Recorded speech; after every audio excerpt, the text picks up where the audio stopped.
Hello friends, आपका prep smart hub में स्वागत है। जीएफआर सीरीज के इस वीडियो में आज हम प्रोक्यूरमेंट ऑफ गुड्स के ऊपर कुल 15 क्वेश्चंस लेकर आए हैं। इससे पहले मैंने प्रोक्यूरमेंट ऑफ गुड्स के ऊपर बहुत सारे वीडियोज बनाए हैं, जिसको जाकर आप ज़रूर देखें, जिससे कि आप इन क्वेश्चंस को आसानी से सॉल्व कर सकें। तो चलिए वीडियो की शुरुआत करते हैं। और सबसे पहले हम पहला क्वेश्चन लेते हैं। हमारा जो पहला क्वेश्चन है वो है which of the following do not come under the definition of goods as per GFR rules 2017। यानी जीएफआर रूल्स 2017 के अंदर जो गुड्स का डेफिनेशन है, उस गुड्स के डेफिनेशन में कौन सा नहीं आता है। तो नीचे देखते हैं, जो हमारा पहला ऑप्शन है वो क्या है। पहला ऑप्शन है intangible product like software, technology transfer, licence, patents और अदर इंटेलेक्चुअल प्रॉपर्टीज। तो ये है कि नहीं, तो ये गुड्स के अंदर आता है। दूसरा है works and services which are incidental और consequential to the supply of such goods such as transportation, insurance, installation, commissioning, training and maintenance. जो भी सर्विसेज हैं जो इंसिडेंटल और कंसिक्वेंशियल है सप्लाई ऑफ गुड्स के, वो सारे भी डेफिनेशन ऑफ गुड्स के अंदर आते हैं। Books, publications, periodicals etcetera for a library. तो ये जो है, जो बुक्स है, पब्लिकेशंस है, पीरियोडिकल्स है, लाइब्रेरी के लिए वो जो है डेफिनेशन ऑफ गुड्स के अंदर में जीएफआर के रूल में नहीं आते हैं। तो ये क्या पूछ रहा था, विच of the following do not कम, तो कौन नहीं आ रहा है। तो ये हमारा आंसर क्या हो जाएगा, सी हो जाएगा। ठीक है, हमारा जो आंसर हो जाएगा वो हो जाएगा सी। बुक्स, पब्लिकेशंस, पीरियोडिकल्स और फिर लाइब्रेरी जो है नहीं आता है प्रोक्यूरमेंट ऑफ गुड्स के अंदर में। ठीक है, अगला क्वेश्चन देखते हैं। 2 नंबर क्वेश्चन क्या है। जो हमारा 2 नंबर क्वेश्चन है वो क्या है, the procedure to be followed in making public procurement must confirm to the following yardstick. यानी जैसे पब्लिक प्रोक्यूरमेंट करते हैं तो उसमें कुछ यार्डस्टिक है, ठीक है, कुछ गाइडलाइंस है जिसको फॉलो करना जरूरी होता है। तो कौन कौन सा है वो देख लेते हैं। तो पहला क्या है, the description of subject matter of procurement to the extent practicable should be objective, functional, generic and measurable and specify technical, qualitative and performance characteristic. इसमें बोल रहा है कि जो सब्जेक्ट मैटर हम प्रोक्यूरमेंट करने जा रहे हैं उसका जो डिस्क्रिप्शन होना चाहिए वो क्या होना चाहिए, ऑब्जेक्टिव होना चाहिए, फंक्शनल होना चाहिए, जेनरिक होना चाहिए और मेजरेबल होना चाहिए। और उसका जो टेक्निकल स्पेसिफिकेशन है उसको भी क्या करना है, उस कैरेक्टरिस्टिक को बताना है। फिर बोल रहा है कि not indicate a requirement for a particular trademark, trade name और ब्रांड। जो है जब हम प्रोक्यूरमेंट करने जा रहे हैं तो हमें सिर्फ स्पेसिफिकेशन देना होता है और ट्रेडमार्क, ट्रेड नेम और ब्रांड जो है हम नहीं उसमें इंडिकेट करते हैं। ठीक है, तो हमारा जो पहला जो ये है ये सही है। दूसरा क्या है, the specification in terms of quality, type, also quantity of goods to be procured should be clearly spelled out। बोल रहा है कि जो भी गुड्स का हम प्रोक्यूरमेंट करने जा रहे हैं उसका क्वालिटी और उसका टाइप और उसका क्वांटिटी कितना चाहिए वो सारा चीज़ जो है क्लियरली हमें मेंशन करना पड़ेगा। तो ये भी सही है। तीसरा क्या है, offer should be invited following a fair, transparent and reasonable procedure. और बोल रहा है कि जो टेंडर इनवाइट करेंगे तो क्या होगा, फेयर, ट्रांसपेरेंट और रीजनेबल होना चाहिए। ठीक है, बायसनेस नहीं होना चाहिए। तो बेसिकली जो है पब्लिक बाइंग में जो यार्डस्टिक फॉलो करना है कि कोई ब्रांड नेम नहीं मांगेंगे, ऑब्जेक्टिव, फंक्शनल, जेनरिक और मेजरेबल होना चाहिए उसका स्पेसिफिकेशन। ठीक है, क्वालिटी और क्वांटिटी भी बताएंगे और जो है रीजनेबल प्रोसीजर को फॉलो करेंगे। तो ये तीनों है। ठीक है, तीनों यार्डस्टिक है। तो हमारा आंसर क्या हो जाएगा, हमारा आंसर हो जाएगा डी। हमारा जो आंसर हो जाएगा इसका क्या हो जाएगा, डी हो जाएगा।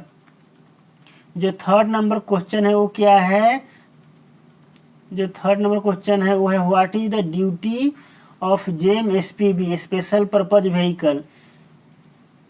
JMSPB will ensure adequate publicity including periodical advertisement of the item to be procured through JM, ठीक है, for the prospective suppliers.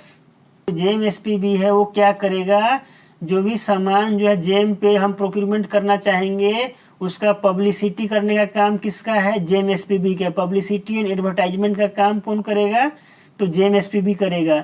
The credential of suppliers on GeM shall be certified by JMSPB. ये भी सही है, JMSPB का काम है तो क्या है, एडवर्टाइजमेंट का, पब्लिसिटी एंड एडवर्टाइजमेंट का काम है. और जो सप्लायर्स है उसके क्रीडेंशियल्स को सर्टिफाई करने का काम भी JMSPB का है. The JMSPB will certify the reasonability of rates. क्या रीजनेबिलिटी ऑफ रेट्स को सर्टिफाई करने का काम जेम का है, तो नहीं, ये काम किसका है, तो ये काम है प्रोक्यूरिंग एंटिटी का, यानी मिनिस्ट्री डिपार्टमेंट जो है उसका काम है क्या करना, रीजनेबिलिटी ऑफ रेट्स को सर्टिफाई करना. तो ये वाला जो ऑप्शन है वो गलत हो जाएगा. और जो 1 नंबर है 2 नंबर है वो दोनों सही है. तो हमारा जो आंसर हो जाएगा वो क्या हो जाएगा, ए हो जाएगा. हमारा जो आंसर क्या हो जाएगा, आंसर हो जाएगा ए. यानी JMSPB का जो काम है वो पब्लिसिटी एंड एडवर्टाइजमेंट का है और सप्लायर से क्रीडेंशियल्स को क्या करना है, सर्टिफाई करना है. अगला क्वेश्चन लेते हैं. अगला क्वेश्चन क्या है, अगला क्वेश्चन है हमारा the GeM portal shall be utilise by government buyer for direct online purchases as under. बोल रहा है कि जेम पोर्टल से जो जेम पे जो भी सामान अवेलेबल होगा वो सारा सामान जो है, ठीक है, गवर्नमेंट का जो डिपार्टमेंट है, मिनिस्ट्री डिपार्टमेंट जो भी है वो सब जेम से ही लेगी. ठीक है, तो उसमें क्या है, कैसे खरीदेगी, तो बोल रहा है कि अप टू ₹50,000 तक जो है एनी ऑफ द सप्लायर से जो भी जेम पे अवेलेबल होगा, जो क्वालिटी स्पेसिफिकेशन और डिलीवरी टाइम मीट करेगा, उससे जो है 50,000 तक सामान किसी भी सप्लायर से ले सकता है. ठीक है. दूसरा है above ₹50,000 and up to ₹10 lakh through the GeM seller having lowest price among the available sellers at least 3 different manufacturers on GeM meeting the requisite quality specification and delivery period. यानी इसमें दिया हुआ है, पहला तो है कि 50,000 तक का सामान किसी भी अवेलेबल सप्लायर से जेम पे ले सकते हैं जो भी रिक्विजिट क्वालिटी स्पेसिफिकेशन मीट करेगा. अब 50,000 से लेकर 50,000 से लेकर 10 लाख तक का जो सामान है वो जेम पे जो भी 3 मैन्युफैक्चरर्स होगा उसमें से लोएस्ट जो कोट करेगा उससे ले सकता है. फिर बोल रहा है एबव ₹10 लाख का जो सामान है वो लोएस्ट जो भी कोट करेगा उससे लेंगे और रिवर्स ऑक्शन टूल का इसमें इस्तेमाल होगा. ठीक है, तो ये जो तीनों ऑप्शन है जेम का, ये जो तीनों दिया हुआ है तीनों सही है. क्या है, तीनों क्या है, करेक्ट है. तो इसका जो आंसर हो जाएगा कौन हो जाएगा, तो 1 2 3 हो जाएगा. इसका जो आंसर होगा वो क्या होगा, इसका आंसर हो जाएगा 1 2 3, यानी आंसर हो जाएगा डी. आंसर क्या हो जाएगा इसका, डी, 1 2 3, यानी तीनों स्टेटमेंट सही है. ठीक है, तीनों स्टेटमेंट सही है. आगे बढ़ते हैं और अगला क्वेश्चन लेते हैं. हमारा अगला क्वेश्चन क्या है, which of the following statement is correct. कौन सा स्टेटमेंट करेक्ट है, the ministry department shall project their annual procurement plan of goods and services on GeM portal within 60 days of the budget approval. क्या है, सही है. तो जो ministry department है अपना जो एनुअल प्रोक्यूरमेंट प्लान जो है वो जेम पे कब डालेगा, तो विद इन 60 डेज नहीं है, ये है विद इन 30 डेज. क्या है, विद इन 30 डेज. तो ये जो हमारा क्या हो गया, स्टेटमेंट गलत हो गया. ठीक है. दूसरा है government buyer may ascertain the reasonableness of prices before placement of order using business analytics tool available on GeM including last purchase price on GeM और departments on last purchase price. तो ये भी statement क्या है, सही है. जैसे क्या रीजनेबलनेस ऑफ प्राइसेज जो है गवर्नमेंट बायर जो मिनिस्ट्री डिपार्टमेंट है वो कैसे पता लगाएगा, तो जो बिजनेस एनालिटिक्स टूल है उससे पता लगा सकता है. और last purchase price on GeM है उस सामान का जो खरीदने जा रहा है क्या है उससे पता लगा सकता है. और उसने लास्ट टाइम अब जो सामान खरीदा था वो कितने में खरीदा था उससे पता लगा सकता है, तो ये स्टेटमेंट सही है। Demand for goods shall not be divided into small quantities to make piecemeal purchase to avoid procurement through L1 bidding. ये भी सही है कि जो है पीस मिल परचेज जो है नहीं करना है, क्या करने के लिए, L1 बिडिंग से बचने के लिए। तो हमारा जो आंसर हो जाएगा स्टेटमेंट करेक्ट कौन सा है, 2 और 3 हो जाएगा, यानी आंसर हो जाएगा बी, यानी 2 और 3 क्या है, सही है। ठीक है, एक गलत है क्योंकि 60 डेज दे रखा है, विद इन क्या होगा, 30 डेज होगा।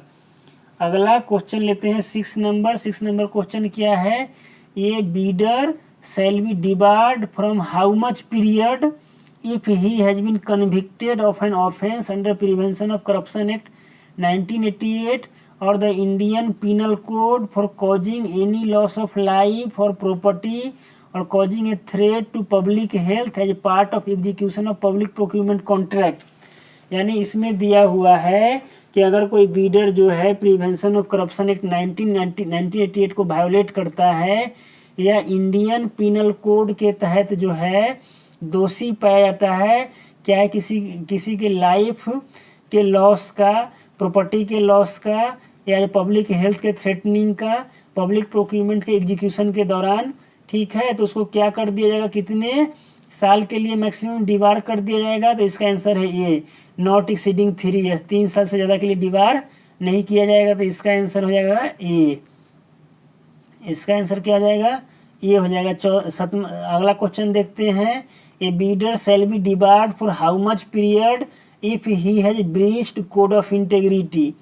बोल रहा है कि कोड ऑफ इंटेग्रिटी को अगर ब्रीच करता है कोई भी बीडर, तो उसको कितने साल के लिए डिबार कर सकते हैं। तो इसका है नॉट एक्सीडिंग 2 ईयर्स। तो इसका आंसर क्या हो जाएगा, इसका आंसर हो जाएगा सी। और इसका जो लिस्ट जो है, डिबार वाला जो लिस्ट है डिबार्ड लिस्ट है, वो डिबार्ड लिस्ट कौन मेंटेन करेगा, जो डिबार्ड लिस्ट है उसको कौन मेंटेन करेगा। तो इस केस में करता है मिनिस्ट्री डिपार्टमेंट। और जो यह जो केस था, इस केस में जो है, इस केस में करता है DOE। ठीक है, इस केस में जिसमें जो है प्रिवेंशन ऑफ करप्शन एक्ट को वायोलेट करेगा या इंडियन पिनल एक्ट को, उसको DOE क्या करता है, लिस्ट मेंटेन करता है।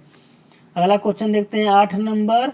Of all items of textile required by central government department it shall be mandatory to make procurement of at least 20% from amongst the items of handloom origin for exclusive purchase from। बोल रहा है कि government को जितना भी textiles items चाहिए उसका जो 20% लेना है वो हैंडलूम ओरिजिन सामान से ही लेना है।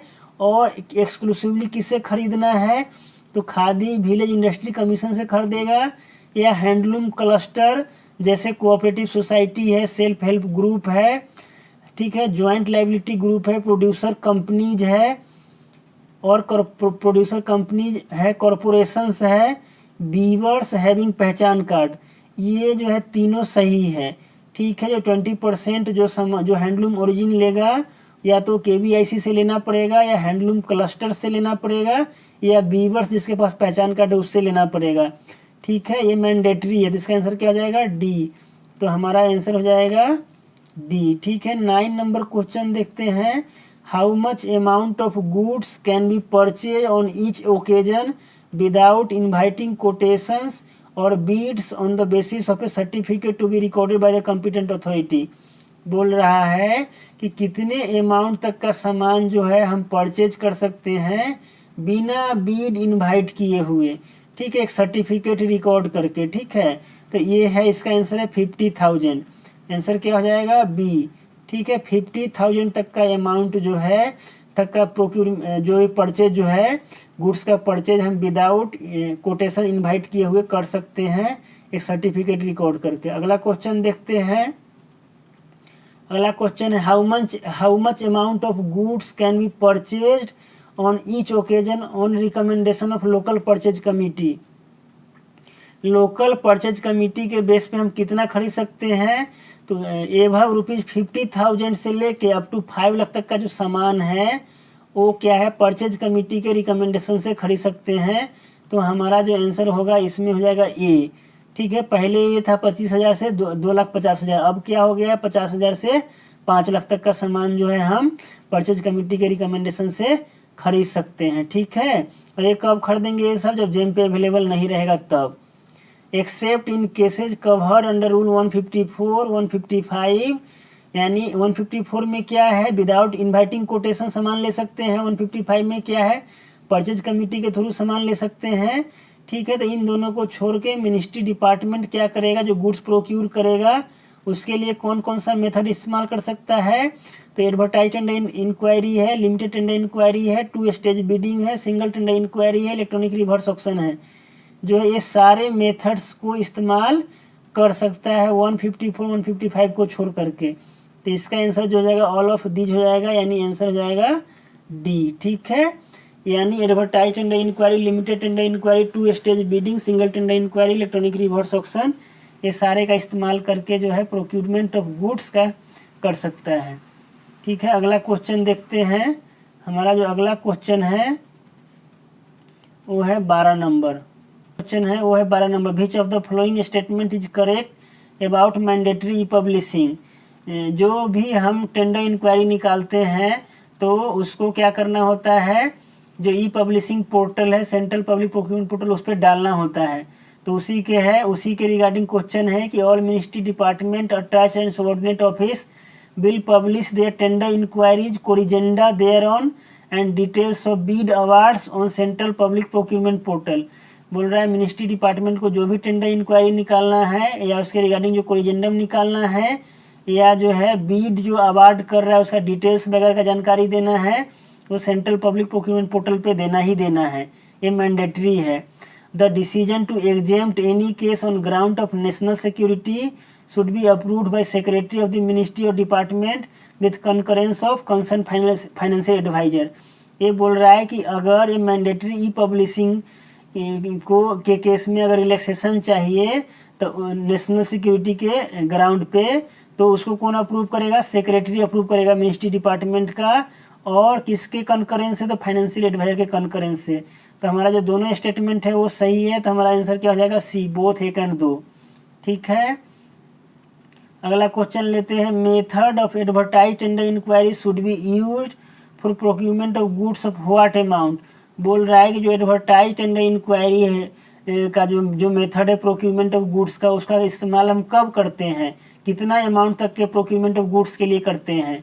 तो ये जो हमारा आंसर है 50 लाख एंड एबव के लिए जो है ना, हम एडवर्टाइज टेंडर इंक्वायरी का यूज करते हैं। तो हमारा जो आंसर हो जाएगा वो क्या हो जाएगा, ए हो जाएगा, ठीक है। अगला क्वेश्चन देखते हैं।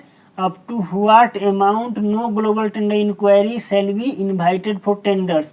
बोल रहा है कि अगर जो सामान इंडिया में नहीं मिलता है और बाहर मिल रहा है तो उस केस में हम ग्लोबल टेंडर इंक्वायरी निकाल सकते हैं, लेकिन कितना अमाउंट तक हम नहीं निकालेंगे।